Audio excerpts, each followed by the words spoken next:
रोज सुबह जयकारों के साथ मंदिरों में बजती घंटियां पहचान है नवरात्रि की। हिंदू धर्म के सबसे महत्वपूर्ण त्योहारों में से एक नवरात्रि वर्ष में 2 बार मनाए जाते हैं, एक चैत्र नवरात्रि और शारदीय नवरात्रि। देश भर में सभी लोग इन्हें बड़े धूमधाम और हर्षोल्लास के साथ मनाते हैं। देवी के मंदिरों में लगी लंबी लंबी कतारें यह दर्शाती हैं कि लोगों की भगवान में आज भी कितनी आस्था है और इन नवरात्रि के दौरान 9 दिनों में लोगों की परमात्मा की भक्ति करने में कितनी आस्था और श्रद्धा है, उनकी इस उमंग को बखूबी देखा जा सकता है। 9 दिनों तक चलने वाले इस त्योहार में लोग व्रत रखते हैं, दुर्गा सप्तशती का पाठ करते हैं व आखिरी दिन कन्याओं को भोजन कराते हैं। वर्षों से चली आ रही इस परंपरा के पीछे लोक कथा चाहे जो भी हो, उद्देश्य एक ही है, देवी दुर्गा जी को प्रसन्न कर उनसे कुछ भौतिक, मानसिक, आर्थिक और आध्यात्मिक लाभ प्राप्त किया जाए, घर में होने वाली दुर्घटना से बच सके, सुखी जीवन जी सके और मृत्यु के बाद मोक्ष प्राप्त कर सके। दर्शकों, उद्देश्य तो महान है, लेकिन क्या पूरे साल में सिर्फ 2 बार नवरात्रि करने से ऐसे लाभ मिल पाना संभव है? क्या नवरात्रि करने से वाकई देवी दुर्गा खुश होती है या ये महज एक लोक परंपरा है? इसे जानना जरूरी है। पवित्र देवी भागवत में एक प्रकरण आता है जिसमें देवी दुर्गा हिमालय राजा को ज्ञान बता रही है, वह खुद अपनी ही पूजा को भी मना कर रही है। यह बात सुनने से बेशक यकीन नहीं होता, लेकिन इस बात का यकीन करने के लिए संत रामपाल जी महाराज जी द्वारा देवी भागवत के बारे में ये वीडियो पर्याप्त है। देखिए ये देवी भागवत। दुर्गा कहती है हिमालय को कि मेरी पूजा भी छोड़, उस ब्रह्म की पूजा कर, ब्रह्म की पूजा कर, उसका ओम नाम है। अब ये गुण तो गाते हैं पूर्ण परमात्मा के, क्योंकि वेदों में ऐसा ही है, उस तत्व ब्रह्म के बारे में बताते हैं और साधना बताते हैं ओम इस ब्रह्म की। तो ये कह रही है कि उस ब्रह्म का क्या स्वरूप है ये बताती हूँ, वो ऐसे है वैसे है, और फिर कहती है उसका ओम मंत्र है और ओम मंत्र का जाप कर और सब बातें छोड़ दे, यानी अपने सतर की भी कहती है मेरी भी पूजा मत करना, और जिससे तू उस परमात्मा को प्राप्त होगा वो ब्रह्मलोक में रहता है। अब गीता जी अध्याय नंबर 8 के श्लोक नंबर 16 में कहा कि ब्रह्मलोक पर्यंत भी सभी जन्म मृत्यु में है, पुनरावृत्ति के अंदर है। अब दास ने जो वर्बली बोला है इसको प्रमाणित करने के लिए इसमें दिखाना पड़ेगा, नहीं तो इस वर्बली को कोई नहीं मानेगा, और इसमें देखने के बाद पुण्यात्मा अवश्य मान जाते हैं। अब देखिएगा ये 7वां स्कंद 562 पृष्ठ पे, और ये संक्षिप्त देवी भागवत है। देवी के द्वारा हिमालय को ज्ञानो उपदेश और ब्रह्म स्वरूप का वर्णन।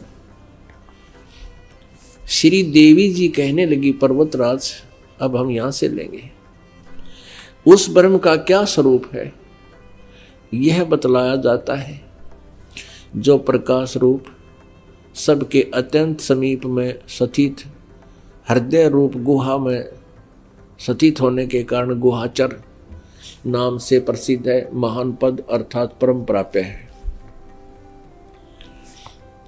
वह समस्त प्रजा के ज्ञान से परे है, किसी की बुद्धि में आने वाला नहीं है, यह तुम जानो। जो परम प्रकाश रूप है, जो सूक्ष्म से भी अत्यंत सूक्ष्म है, जिसमें संपूर्ण लोक और उन लोकों में निवास करने वाले प्राणी स्थित हैं, वही यह अक्षर ब्रह्म है। अब देखो दुर्गा को कितना ज्ञान है, ब्रह्म को अक्षर पुरुष बोल रही है, अक्षर पुरुष, पुरुष को चाहे ब्रह्म को, अक्षर ब्रह्म, और वही सबके प्राण है, वही सबकी वाणी है और वही सबके मन है। वह परम सत्य और अमृत अविनाशी तत्व है।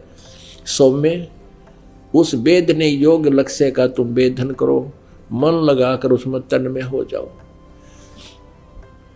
सौम्य, उपनिषद में कथित महान अस्त्र रूप धनुष लेकर उस पर उपासना द्वारा तीक्ष्ण किया हुआ बाण संधान करो, और फिर भावानुगत चित्त के द्वारा उस बाण को खींचकर उस अक्षर रूप ब्रह्म को ही लक्ष्य बनाकर वेधन करो, अक्षर रूप ब्रह्म को ही।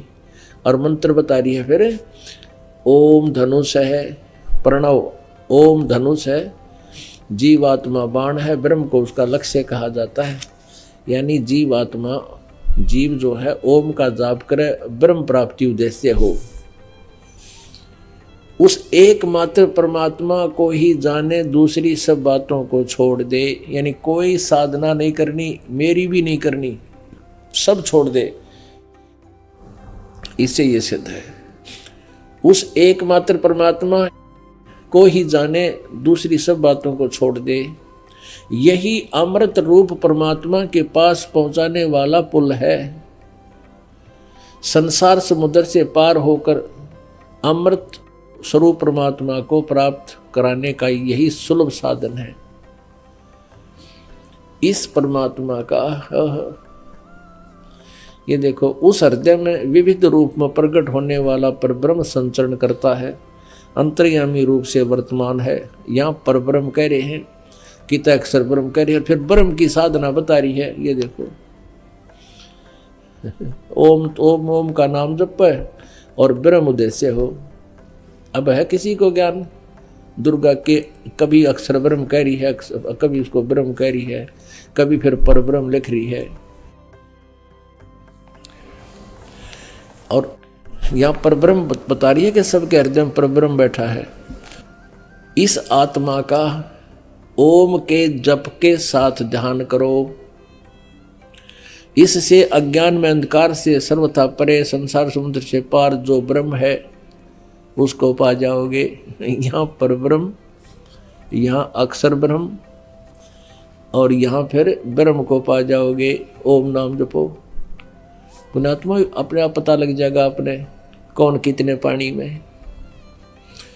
और क्या बताया फिर ये 563 पृष्ठ पे, वह सबका आत्मा ब्रह्म, ब्रह्म लोक रूप दिव्य आकाश में स्थित है।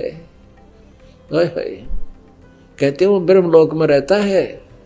पुण्यात्माओं, ये ब्रह्म ब्रह्मा विष्णु महेश का पिता है और यही काल है, काल रूपी ब्रह्म भी यही है। अब आप विचार करें, जब देवी खुद किसी अन्य की पूजा करने को कह रही है तो हमें क्या करना चाहिए? बुद्धिमान भगत समाज इसका निर्णय बहुत आसानी से कर सकता है। समझदार को संकेत ही काफी होता है। यदि हम देवी दुर्गा की ही भक्ति करना चाहते हैं तो हमें यह जानना चाहिए कि सभी देवी देवताओं की भक्ति का एक मूल मंत्र है जिससे वो देव सीधे प्रभावित होते हैं, बस साधक को भक्ति लाभ देते हैं। इसी प्रकार देवी दुर्गा जी को खुश करने के लिए भी एक मूल मंत्र है। वही मूल मंत्र संत रामपाल जी महाराज जी अपने अनुयायियों को देते हैं, जिसके जाप करने से संत रामपाल जी के अनुयायियों को सब प्रकार के भक्ति लाभ प्राप्त होते हैं। अब हमें जरूरत है कि हम वो भक्ति करें जो हमारे ही सदग्रंथों में वर्णित है। नवरात्रि के अवसर पर वो वास्तविक पूजा विधि ग्रहण करें, जिससे देवी दुर्गा से हमें यहाँ सांसारिक लाभ प्राप्त तो होंगे ही, साथ ही पूर्ण परमात्मा कबीर जी की भक्ति भी मिलेगी, जिससे जन्म मरण रूपी दीर्घ रोग का भी नाश होगा। और वर्तमान समय में शास्त्रों से प्रमाणित ज्ञान व भक्ति केवल जगत गुरु तत्वदर्शी संत रामपाल जी महाराज जी द्वारा बताई गई भक्ति साधना से ही संभव है। तो आप भी संत रामपाल जी महाराज जी के सत्संग सुने, उनके द्वारा लिखित शास्त्रों से प्रमाणित पुस्तकें पढ़ें और तत्व ज्ञान को समझकर संत रामपाल जी महाराज जी से नाम दीक्षा लेकर अपना व अपने परिवार का कल्याण करवाएं। सत साहिब।